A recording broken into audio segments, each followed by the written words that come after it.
Hallo und Servus zusammen. Herzlich willkommen zu unserem neuen Video. Wir haben heute in Mariahilf, hoch über der Stadt Passau, der Drei-Flüsse-Stadt. Und das ist genau das Thema dieses Videos. Passau, die drei Flüsse bzw. die Radwege an Inn, Donau und Ilz. Der ein oder andere von euch war wahrscheinlich schon am Donauradweg unterwegs und damit in der Gegend. Aber vielleicht schaffen wir es mir, dass wir euch einige Ecken zeigen, die ihr noch nicht so gut kennt.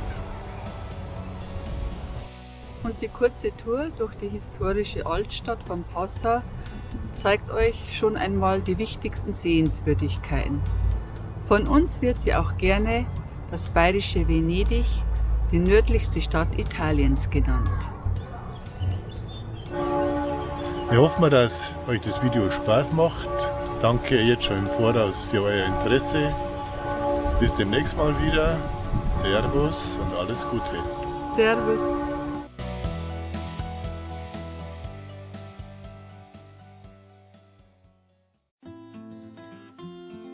Auf dem Donauradweg wird uns von Deckendorf kommend an der Brücke in Vilshofen empfohlen, am linken Flussufer zu bleiben. Den Grund dafür seht ihr hier.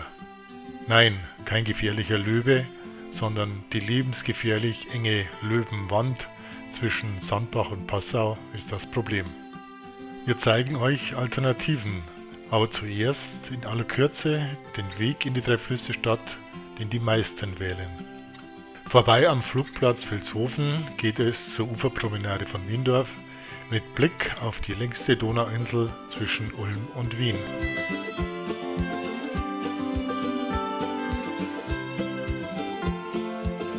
Das Tal mit besagter Löwenwand gegenüber wird dann enger. Die Autobahnbrücke und die Geißermündung sind Vorboten, dass am Wasserkraftwerk Kachlet das Stadtgebiet von Passau erreicht ist. Hier gibt es einen ersten tiefen Blick von der Feste Oberhaus auf die Altstadt.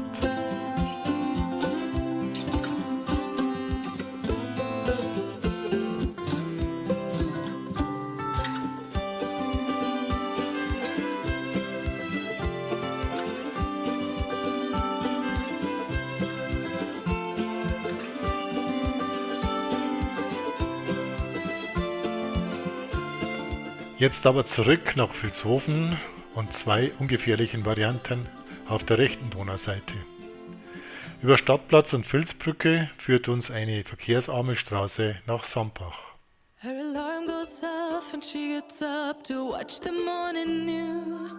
Doesn't work no more but tells a lot of stories about her youth. Drinks more lately, ain't got pills in many different colors too. Morning light is showing, she moves the chair to look out at her view. But her shop was built right across the street, and it stands where the sunrise used to be. In the afternoons on the couch to read, goes through old pictures and memories. Our heroes have been forgotten, our heroes so brave and bold. Our heroes have been forgotten, our heroes so they got old. Our heroes have been forgotten, our heroes so brave and bold. Our heroes have been forgotten, our heroes so they got old. Our heroes so they got old. Our heroes so they got old.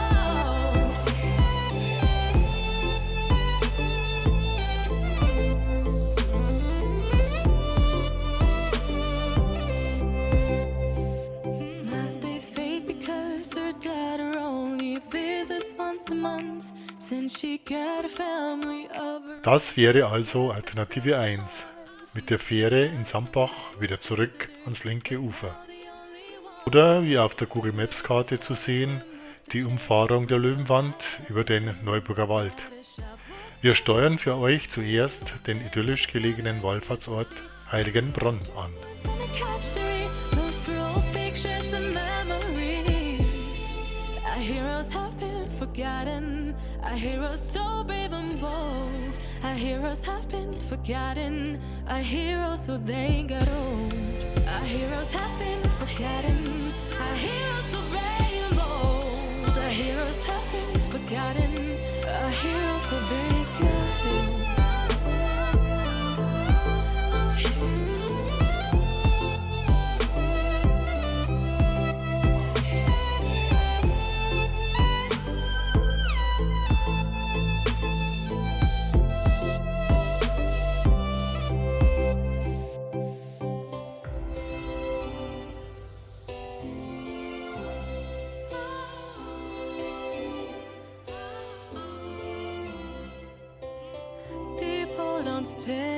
the same. Im leuchtend grünen Farbenspiel des Laubwaldes erreichen wir den heiligen Brunnen, der seit Jahrhunderten als segensreicher Wasserspender dient.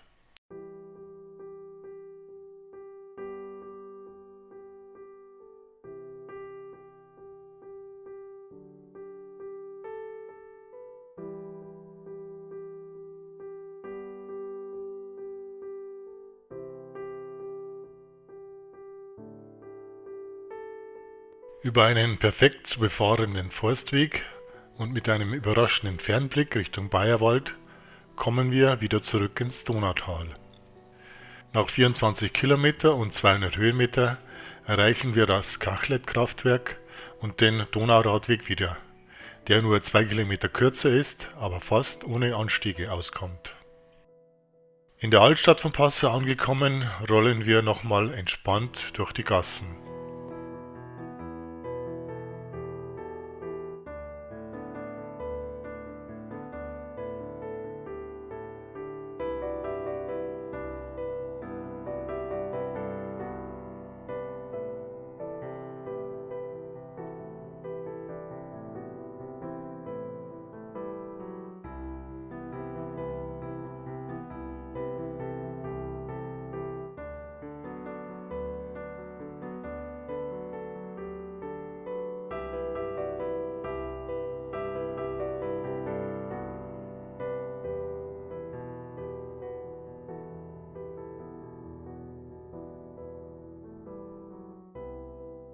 Und auf dem Heimweg waren die schneebedeckten Alpengipfel Anfang Mai wieder mal zum Greifen nah. Bevor wir uns gemeinsam zum Innradweg aufmachen, wie versprochen eine kurze Runde in der Altstadt von Passau mit den wichtigsten Sehenswürdigkeiten. An diesem Brückenfreitag nach dem Vatertag waren die Menschen an Innenpromenade und in der Altstadt voller ungewohnter Ausgelassenheit.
Jetzt aber Schluss mit Trubel und rein in die wunderbare Natur am Inn.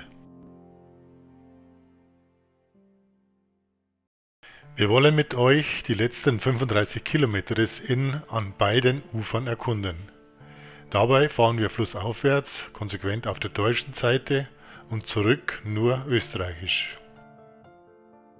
Über Vornbach und Neuhaus gelangen wir zur Brücke und Landesgrenze nach Obernberg.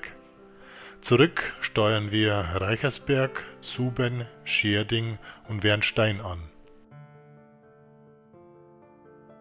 Vorbei am Wasserkraftwerk Ingling taucht man in die wunderbar schattigen Hänge des Neuburger Waldes ein, bis das imposante ehemalige Benediktinerkloster Vornbach die Blicke auf sich zieht.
Schloss Neuhaus, heutzutage als Maria-Ward-Realschule, thront auf einer kleinen Insel direkt gegenüber Schärding. Nach der Holzbrücke über die Rott wird es für ca. 15 Kilometer bedingt aufregend.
Der Markt Obernberg und das Chorherrenstift Reichersberg lassen erahnen, welchen Reichtum der Fluss mit sich brachte.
Auf dem Radweg hoch über dem Inn kommen wir über Suben und St. Florian aussichtsreich in die Bezirkshaupt- und Barockstadt Schärding.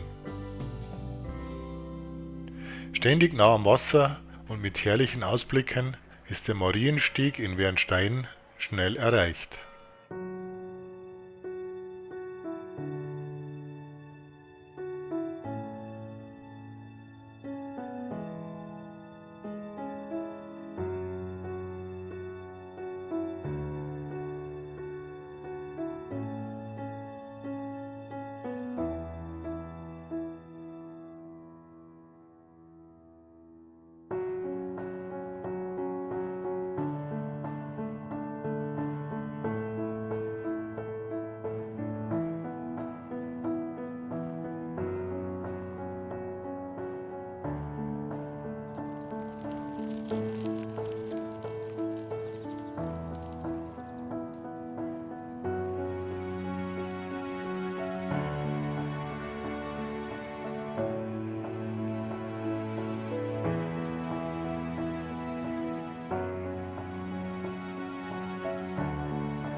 Zurück in Passau sind wir überwältigt von den prächtigen Bauwerken und der beeindruckenden Natur entlang des Inns.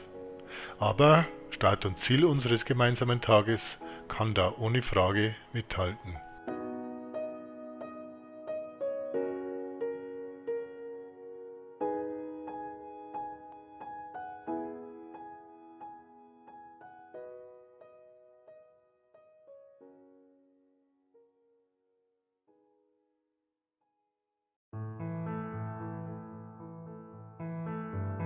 Die Ilz hat ihren Ursprung an den Hängen des Rachels, dem zweithöchsten Gipfel des Bayerischen Waldes.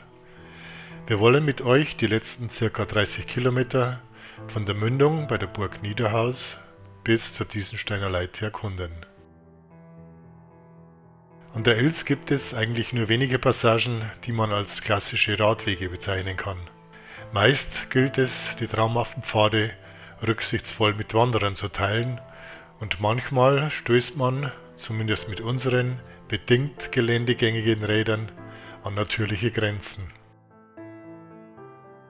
Mit der markanten Halser Schleife und der auf dem Felsrücken thronenden Burgruine-Hals bietet sich für uns bereits nach ein paar Kilometer ein besonderes Naturschauspiel.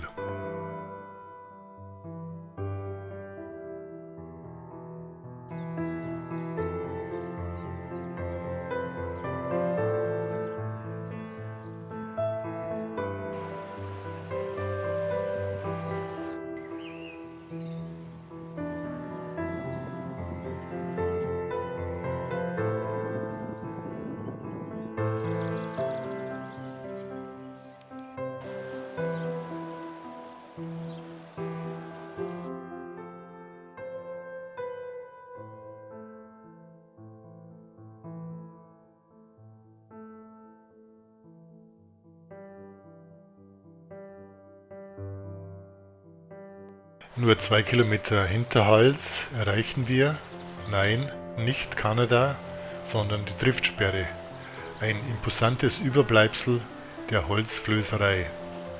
Und dann geht es ab ins Gelände.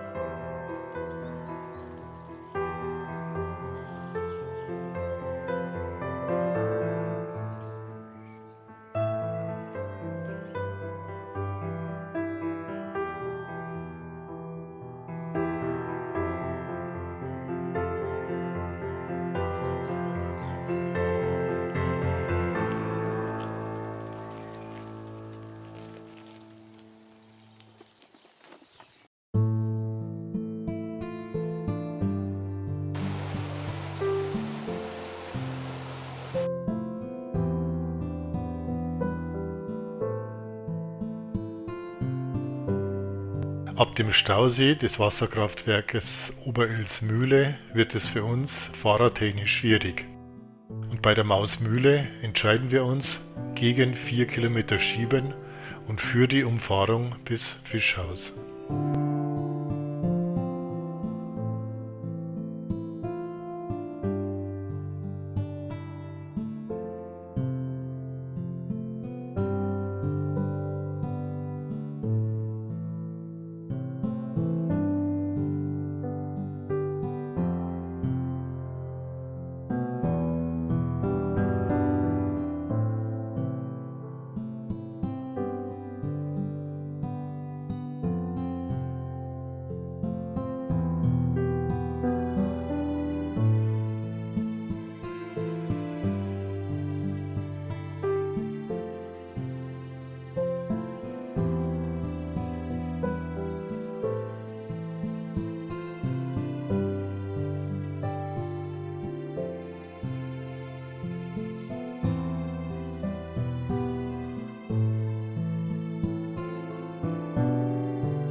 Ab Fischhaus führt der Radweg ein Stück an der alten Bahnlinie Passau-Freyung entlang, der seit einigen Jahren an Wochenenden und Feiertagen wieder eine touristische Verbindung zum Bayerischen Wald darstellt.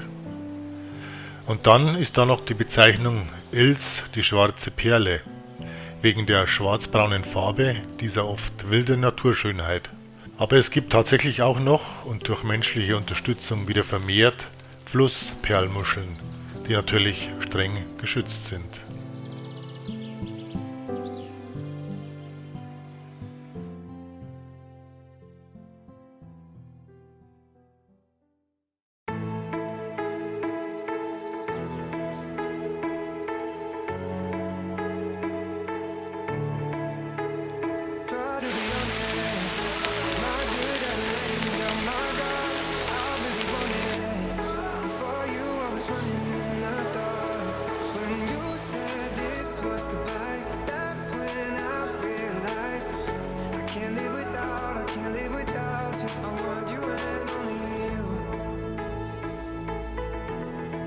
Nothing left to lose.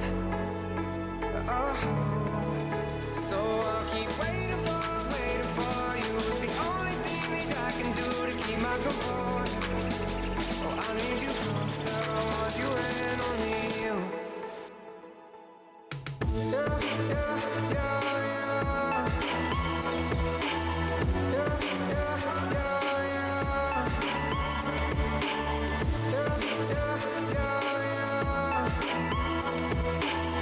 Yeah, yeah, yeah.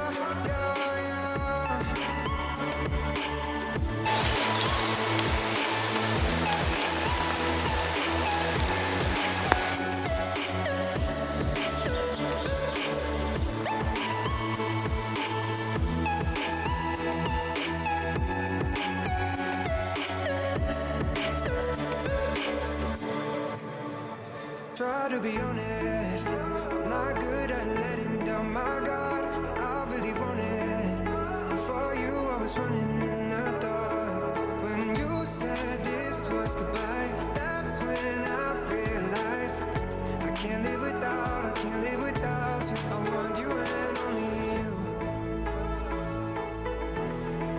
got nothing left to lose.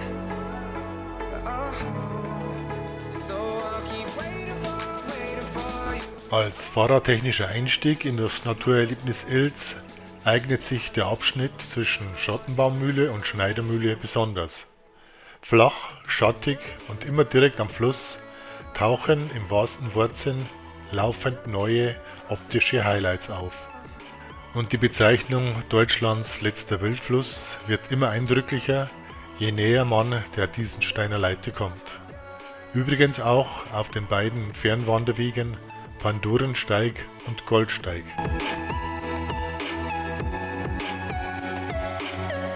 Zum Abschluss unserer gemeinsamen Radtour der Ilz entlang ein kurzer Clip über ein Wildwasserrennen, das wir im Jahr 2007 besucht haben.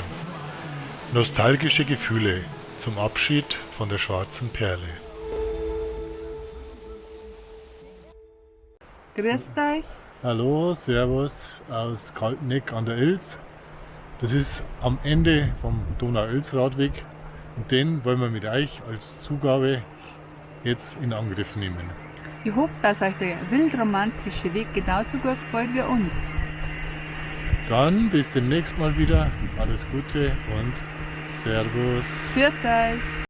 Die Geschichte des Donau-Ilz-Radweges auf der ehemaligen Bahntrasse von Niederalteich an der Donau über Eging und Tittling nach Kalteneck an der Ilz habe ich euch schon im Video der Skiwanderung im Januar 2021 erzählt. Zusammenfassung: Radfahren auf Granitwegen oder Eisenbahn transportiert Granit, Holz und Menschen. Unsere heutige Radtour zweigt vom Donauradweg bei der Fähre in Niederalteich links ab und schlängelt sich ab Hengersberg bis zur Ilz auf der ehemaligen Bahnlinie durch den bayerischen Vorwald.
Wie der Fahrbahnbelag auf der Radstrecke bis Tittling Asphalt, dann feinster Granitsand, lässt sich auch die Natur zweiteilen. Erst Fernsicht und weite Felder, dann wilde Graniteinschnitte und schattige Laubwälder. Und ob man will oder nicht, der allgegenwärtige Vogelgesang lässt den Kilometerschnitt mindestens zweitrangig werden.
Wie euch die unterschiedlichen Lichtverhältnisse sicher verraten haben, mussten wir im unbeständigen Mai 2021 oft mehrere Male ansetzen. Aber egal bei welchen Wetterbedingungen, die Natur und die Radwege rund um Elz, Inn und Donau und der Stadt, in der sie zusammentreffen, haben die unterschiedlichsten Reize.